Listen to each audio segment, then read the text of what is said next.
একসময় গভীর জঙ্গলে বাস করত বাঘ, সিংহ, হাতি আর খরগোশ।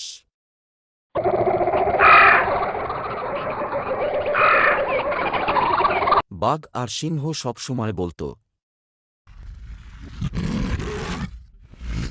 আমরা সবচেয়ে শক্তিশালী। তখন বাঘ বলল,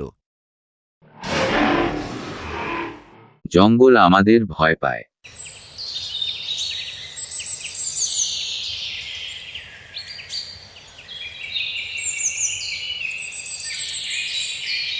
কিন্তু একদিন একটা ভয়ানক আগুন লাগল জঙ্গলে।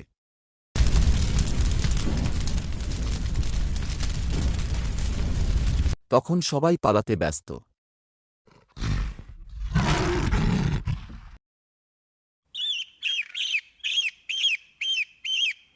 তখন ছোট্ট খরগোশটা চিৎকার করে বলল, ভয় পেও না, সবাই যদি একসাথে থাকি তাহলে বাঁচতে পারবো।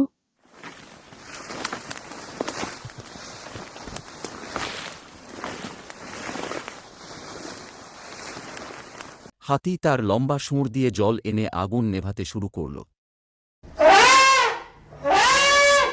সিংহ আর বাঘও সাহায্য করল। সব পশু মিলে জঙ্গলটাকে বাঁচিয়ে ফেলল।